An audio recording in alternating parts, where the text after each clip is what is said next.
UFC Louisville just came to a close, and today, guys, I have my post-fight reactions and betting recap. If you'd like to skip to any part of the video, timestamps will be there if you'd like to skip to any part of the video. Hello, everybody, and welcome back to another video. If you are new here, my name is Kyle. I'm your guy with many YouTube channels. Let's start this video off with the betting recap. So, as I said, guys, in my members-only video, my full card breakdown, betting guide, everything, I was insanely worried about this week. I barely threw any money out there, and you can see that everything that I bet with was 0.15 units, and of course, because I was not confident in a lot of these bets.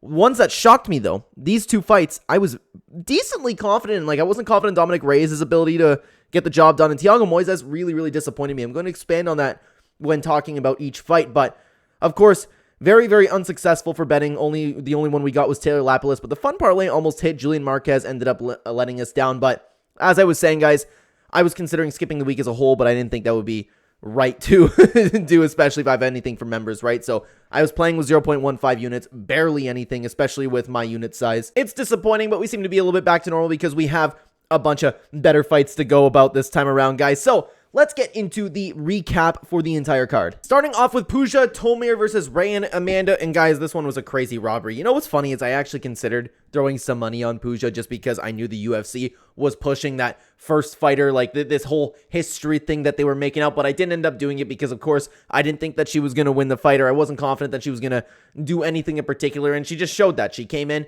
I know she had some finishes over on the regional scenes, but she came in throwing some bunch of side kicks. She got absolutely annihilated, and that was a horrible robbery in my opinion. Rayanne Amanda she didn't look too great either, but at the end of the day, she won the fight, and that was a horrible robbery in my opinion. Then we had Cody Stamann versus Taylor Lapilus, and this is one of the bets that I actually ended up hitting. Taylor Lapilus ended up getting the job done, but I was left not feeling too great about Taylor Lapilus myself because Cody Stamann was, of course, a step up in competition, and Cody Stamann himself actually looked like, I don't want to say a shell of his former self, but I think the age in the bantamweight division is starting to hit him. That plus the activity, but then again, you could just, I don't know how much I want to take that into consideration because Taylor Lapilus was cheating quite a bit with the nut shots, the eye pokes. That must be frustrating for Cody Stamann to deal with, especially with the huge reach disadvantage that he had, right? But Taylor Lapilus ended up looking good. The fight went as expected in my opinion, but it worries me for Taylor Lapilus moving up the division. Then we have the that I'm happy about, Eduarda Moura versus Denise Gomes. Now, I picked Denise Gomes in this fight. I thought she was just a little bit better, and Eduarda Moura showed that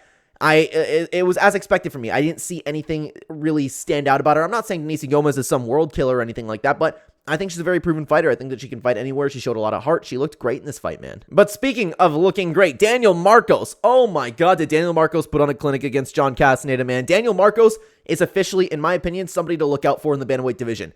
The only thing that I really need to see from Daniel Marcos before actually hopping on the Daniel Marcos train is fighting somebody who is a very strong wrestler and grappler, or somebody that can really bite down on their mouthpiece and drag Daniel Marcos into a brawl. Because while Daniel Marcos looked great in this fight, I was always worried that he's there to get hit. Don't get me wrong, his striking is fantastic. His offensive striking is there. The combinations are on point. He shined in this fight. I would say that Daniel Marcos is a improved version from the Daniel Marcos that we've seen previously. But something that I was worried about Daniel Marcos is he gets hit quite a bit. Sometimes, he'll be putting out the output, he'll be looking great, he'll be throwing combinations, but then there's going to be that one shot that the guy throws back, and I'm like, he's going to get caught one of these days. But he looked vastly improved in this fight. The movement was on point, the combinations were on point. He had a near flawless performance, even up until the end, of course. Then we have Andrea Lee versus Montana De La Rosa, and actually, this is a good fight for the WMMA division, and it was pretty back and forth. Andrea Lee showed some great scrambles. I thought the fight was close. I thought the fight could have gone either way. Not upset about the decision at all, but it was a fun scrap. There's really nothing to take away from it, in my opinion. Then we had Katona versus Jesse Butler. Yeah, but something that's really worth talking about is Charles Radtke versus Carlos Prates, and now Carlos Prates, man, he was on fire. The finish was there. I was very excited to watch this guy fight. I'm fascinated by the way I described it in my full card breakdown. I love the way that he uses his lead leg is almost a jab. It's incredible to me. The teeps are there. His movement was great. He was taunting a little bit, and then he found the finish. The fight was very quick. It was fun while it lasted, and man, Carlos Prates might be someone to look forward to or look out for in the division. Now, this one disappointed me, guys. Thiago Moises versus Ludovic Clen. Ludovic Clen is a very good fighter, okay? Very good fighter. Nothing to take away from him, but he shut down Thiago Moises. Thiago Moises couldn't get anything off, and I didn't think that's how the fight was going to go.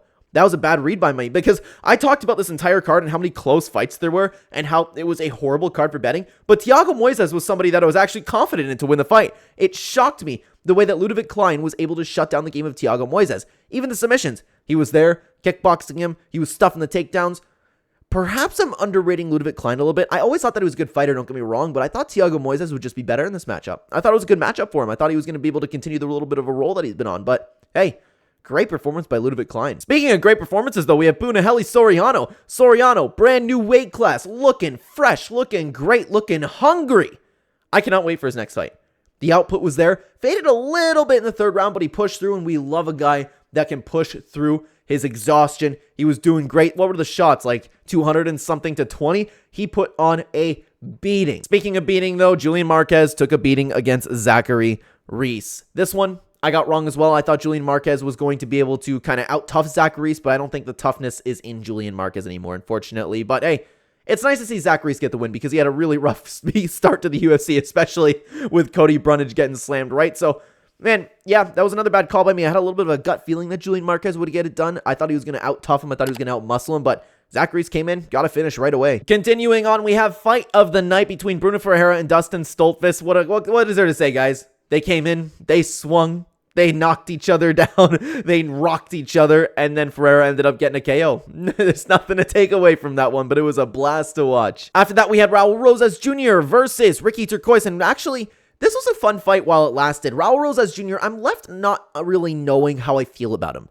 because he was coming in there, he was grappling, and while Ricky Turquoise offered a bunch of scrambles and a great takedown defense, well, not takedown defense, but submission defense, he wasn't really letting Raul Rosas Jr. advance on him up until the second round, of course, but I don't know how I feel about Raul, man, because he was going for the takedown, he was kind of stalling, he wasn't doing anything, he lost that first round. He didn't do any damage. He just held on while Ricky Turquoise was throwing elbows and at least landing a couple shots. He's got to focus on damage a little bit more, but of course, he's only 19, right? He's only going to get better and better, and he showed great scrambles, great determination to get the win. He almost got choked out, but then he got the win himself. I'm unsure how I feel about Raul Rosas Jr. moving forward, like as a contender, but hey, it was really nice to see him get the win. I was cheering for the guy. Then we have a really, really good, feel-good moment with Dominic Reyes getting the win over Dustin Jacoby. This one shocked me, dude. I had money on Dustin Jacoby, and I was feeling really sad about it watching the fight because I was like, man, I really want Dominic Reyes to get the win, but I put money on Dustin Jacoby. But then I was like, okay, well, I barely bet anything. So I was sitting there actually cheering for Dominic Reyes, and he got the job done. And I was like, oh my God, he actually did it. I didn't think that he was going to do it. He got the job done. He got the knockout. And with the post-fight interview, man, it was such a feel-good moment. Dominic Reyes finally getting a win in the octagon after, what, 2019? 2020? 2019, I think? Doesn't really matter. Like, that was crazy, man. Feel-good moment. One of the best feel-good moments of the year, in my opinion. I'm a big fan of Dominic Reyes. I enjoy watching him fight. So it was really nice to see him finally get the win. And then we have Jared Cannonier versus Nasruddin Imavov. Jared Cannonier got the win. He was leading his way to a victory. He did a great job at slowing down the pace like he does, just jabbing a lot. It's so weird watching Jared Cannonier fight because when he hits, it's so significant. It looks so strong, but he's also misses most of his shots. You'll see him, he'll throw like whiff, whiff, whiff, and then boom, like a huge significant shot, right? So it looks like that Jared Cannonier is doing so much more work than he is, but Nasruddin Imavov was just a step behind. He ended up catching Jared Cannonier in the third round, and I think it was the third round. Yeah, it was the third round, and the controversial stoppage, everybody's been talking about it, right? I think that Jared Cannonier would have went down anyways, so I don't think it's a big deal. And yeah, you know what? It was a little bit early. I don't necessarily have too big of a problem with it, though, because, again, I care about the fighter's health. Jared Cannonier was flying around the octagon for how long, and I believe he was going to go down. So the ref is there for the fighter's safety, and Jared Cannonier wasn't offering any defense. He was just kind of rolling around, so again, a little bit early, but I'm not mad at it personally. I thought he was going to go down. Nasruddin Imavov was going to get the win, and I thought Nasruddin Imavov was going to get the win either way. He was going to catch him. Like I thought that he was going to grind his way to a victory, and he could have arguably got the second round, but hey, I know that is completely just, it could have not went down that way, but for the finish, I think he was going to finish anyway, so I didn't think it was a big deal. Let me know what you thought about all of the fights down below, guys. Thank you very, very much for watching. Check out the full card breakdown on screen right now for next week's card. I will see you over there, guys. Take care.